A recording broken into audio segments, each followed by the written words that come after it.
I'm pretty sure many of us are familiar with the concept of green architecture, as I'd say that it is sort of the new normal these days in the practice. But today we are going to hear it from the perspective of a fairly young Indonesian architect, Delution, that is an architecture and design studio founded in 2013 and has always aimed to provide breakthroughs in Indonesian design landscape. Delusion always accommodates the needs and limitations of each client with a vision to becoming a pioneer and a prime mover of the advancements in the architecture and design world. Delusion believes that architectural intervention is not only about the aesthetics, but it should also be solving many different problems. And this approach has won them multiple awards, national and international ones, in the small house category, office design, and green architecture. Today, we will be chatting with Indira, a senior architect and a design representative at Delusion, about their approach to green architecture and about one of their projects that won the Architecture Master Prize Award in 2019. So thank you, Indira, for your time. Yeah, you're welcome. Hmm. So, how would you say Delusion different from other firms? Is there a differentiating factor between Delusion projects and the others? I would say that Delusion is actually an architecture firm under the Delution company, which the Delution company itself is an enterprise. So it holds three other companies that technically these three companies are Delusion sister companies.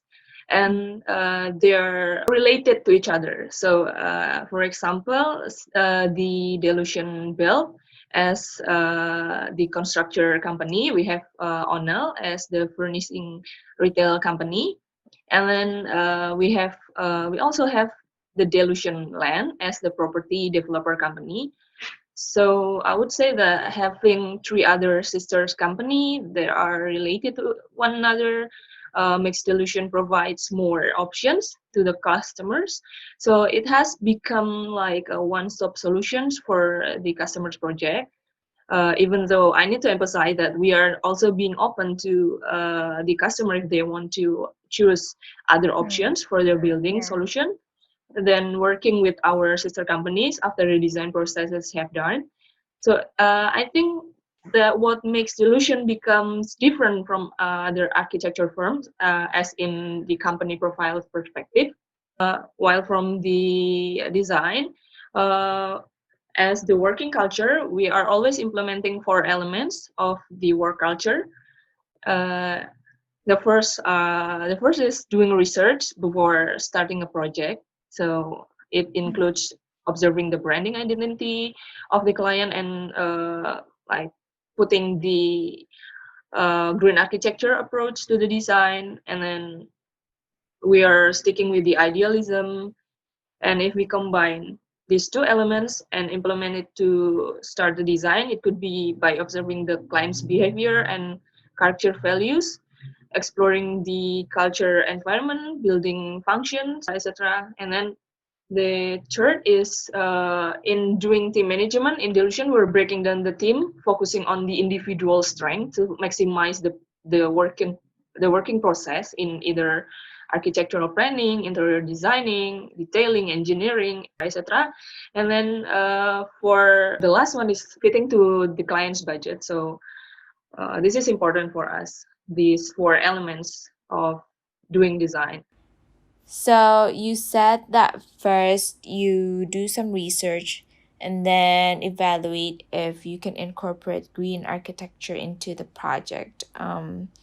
I think it is very interesting that having green architecture element is up there on your top priority.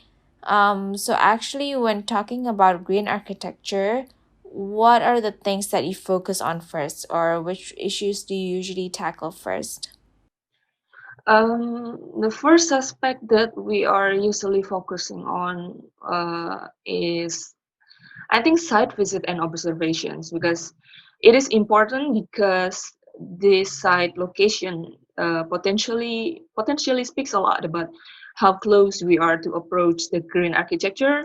such as how strategic the location is with other places, so that it requires less engine transportation to get to those places. So it will minimize the amount of carbon footprints of the user. Thus, we might recommend the client a design of a reachable space to put a bike on or other less footprints transportation to put on. So, and then we will observe the wind direction of the site, so we know which part needs more treatment and which part that is potential to be explored. And the next thing is to check if there are other issues of the site, such as is it located at a flood-prone area, or is it located at a dryland area, and how is the water quality, how is the drainage system quality of the site, and how is the waste system of the site area. And also, we are not forgetting to check if there are some potential natural elements on the site, such as is there any existing trees or greeneries that we want to keep, and is there any water source system that we want to use in that site. So I think that's Right. how we start. Right. So you make an inventory of potentials, then you sort of see which ones are your priorities.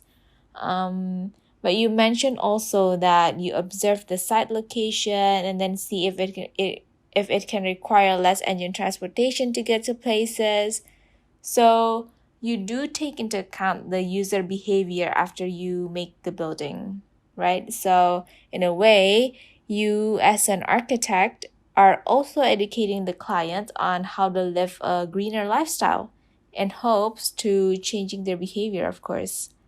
I think a lot of people overlook this, yet it is super duper important actually because only this way the result will be continuous, right? Because they will keep doing it for a long time. So, any advice on how you encourage this behavior change on the client? Um, as a part of the design, we'll get to know the site, and then we will get to know the clients. So just like how people come to the doctor or experts in many other fields, right? People here hire an architect to seek for recommendations. And we are quite lucky that most of our clients came to us with that understanding, even though, of course, as a client, they brought their own requirements and issues that need to be answered.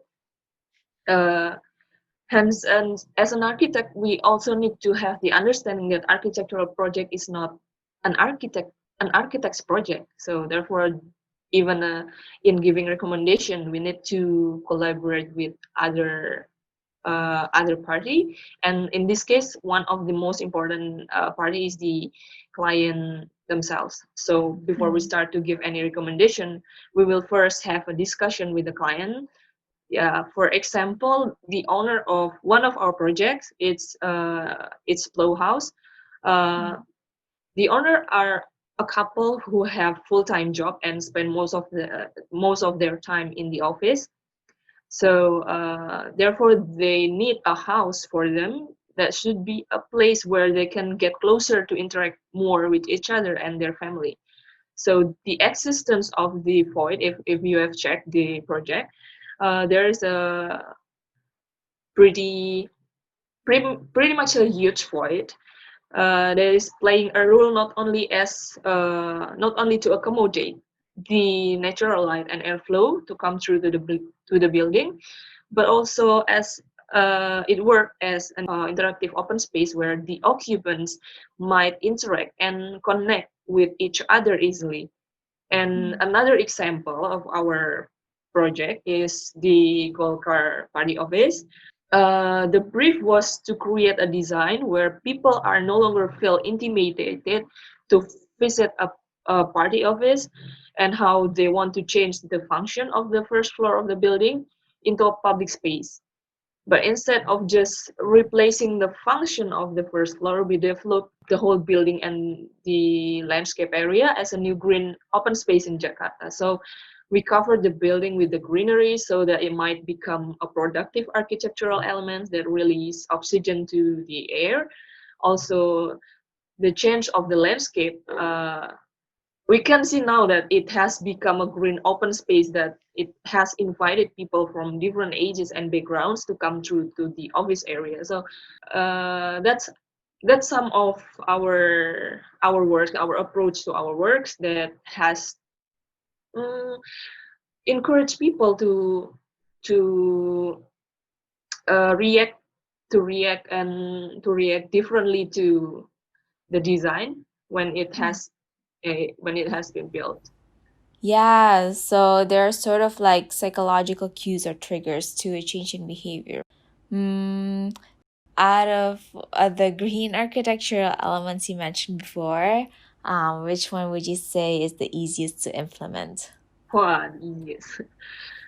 I think I would prefer say it as the most fun part. Yeah, I think I would prefer say it as the most fun part, which is which is placing the plans to the design. Even though I think we are all agree that green architecture is more than just about placing greeneries to the design, but the existence of the greens psychologically makes the user feel closer to the nature, which by research say that it will increase the awareness of a person to care more of the planet Earth because they live side by side with it.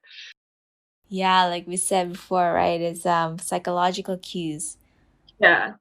And in your projects, you always seem to always diagram out airflow, light circulation, wind and temperature. Do you mind elaborating more on these? Um, as one of the green architecture mission is to curtail the harm done to the environment through the emission pollution waste of its components. I guess designing architectural project with better natural light and airflow circulation, also um, maintaining the good building's temperature have become some of our approaches in order to minimize the carbon footprints from our projects. So we can minimize the daily use of the artificial light, the air conditioning system, or anything similar to that that is not being considered as eco-friendly. Meanwhile, for the greens placement, as I've mentioned before, it is to put the natural elements closer to the user. Also, for many projects, it is being put as a building treatment that minimizes the impact of the site issues, um, such as blocking the noises or becoming a shade that protects the interior from getting too much sunlight in the bright afternoon. And yeah, I think that's some of our approaches that we can do, uh, the very least that we can do to approach the green architecture concept. So, after all this, how do you communicate these things with the client? Because I think after the building is complete, then it almost becomes the client's responsibility to hopefully follow through with the architect's intent. So, how do you make sure of this? Oh, I think before we make sure that the occupants are doing the practice of minimizing carbon footprints, we will first make sure that the design works. That's why we do the research on the first place before we design, right? So that our design exploration will be able to answer the problems, including the environmental issues, right on the targets. So then on the construction process, we also supervise the projects regularly, also to make sure that the design works well in real life. And usually we supervise in a different time, so we will know how the design reacts to the environmental changes, such as how it works in the morning, how it works in the afternoon and the evening, and how will it react to the weather when it's dry, or like when the rainy days come, and will it have will it have enough natural light that come through the to the building in the afternoon, or will it be cool enough in the dry season? Because if the design works well, uh, I think why would the occupants needs to turn on the lights on the afternoon when it has already had enough natural light that comes through into the building? Or why would they need to turn on the air conditioning system often if the building is cool enough on the dry season? So we will make sure that first, and we will make sure that everything's good first, and then we will leave the building to the occupants with the confidence that the possibility of them using too much of those artificial natural elements such as air conditioning system and artificial light, when it considered not necessary, is really small. So we work on the design first. That's how we make sure that clients or the occupants will adapt to the new behavior. Sweet. So let's talk about Flick House. Can you tell us more about it and how it managed to win the Architecture Master Prize Award in 2019 under Green Architecture category, and also ArchDaily's 20 Most Bookmarked Project that same year? Yeah, what were the winning factors if you had to pinpoint some and the story behind it? Flick House is a project that we designed around 2017, which we implement several green architectural approach for both interior and exterior part of the house. As in the programming concept, I would say the Flick House has 4 gardens. So it has like main garden, private garden, floating garden, and inner garden that are connected to the spaces inside the house.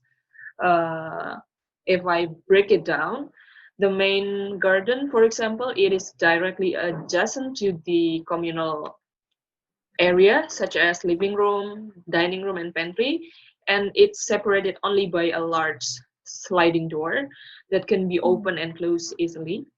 And then the existence of this large sliding door has made it easier for the air to flow into the spaces on the first floor, especially, while the transparent design of the sliding door has let the natural light to enter the building easily, especially into the communal area. While the private garden is connected privately to the master bedroom with a similar approach. And inside the building itself, there are 2 inner gardens that are being put without any barriers at the communal and the surface area. Those 2 inner gardens are also connected vertically to the second floor and has created a green void spaces that accommodate the passive cooling system of the house, as it is releasing the heat of the space and creating a better temperature inside the room. And on the second floor, we provided a floating garden that is also connected to another communal area on the second floor. And as the main garden on the first floor, it is also separated only by a large and transparent sliding door to accommodate a better airflow and natural lights quality into the house. And another approach to support the passive cooling system in this design, we also provided 2 fish ponds on the main garden and private one. As for the layout, we provided an open layout design, especially for the communal spaces. It's actually an approach that we decided to do, not only considering the habits of the family. They love to gather and have warm atmosphere in the house so that it allows the family to interact to one another easily without any obstructions. But other than that, it also helped the airflow and natural light to circulate easily. So it may allow the low energy consumptions and reduce the carbon footprints of the house. And then the garden functions, other than to create better value in the green architectural design, the amount of the gardens and the flick house we were provided considering to the client's hobby.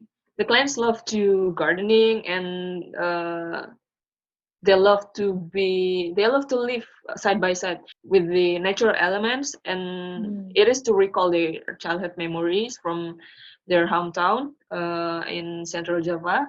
And other than that, having a quite big scale of a house, the client also requested us to make the house less intimidating for the people or the guests. So we also use bricks as a material, as the main material of this house, as it has a humble and warm philosophy, and it Yeah. also strengthens the natural elements that are most used in the Central Java's vernacular architecture, right? So now that the house has accommodated the needs of the user and answering the issues of the user and the environment, the clients stated that they feel more comfortable of spending time at home, and they don't feel like going out if not necessary. Even Hmm. they can harvest the edible plants for the kitchen's needs at their own garden. So as for the design, it has considered to have a good impact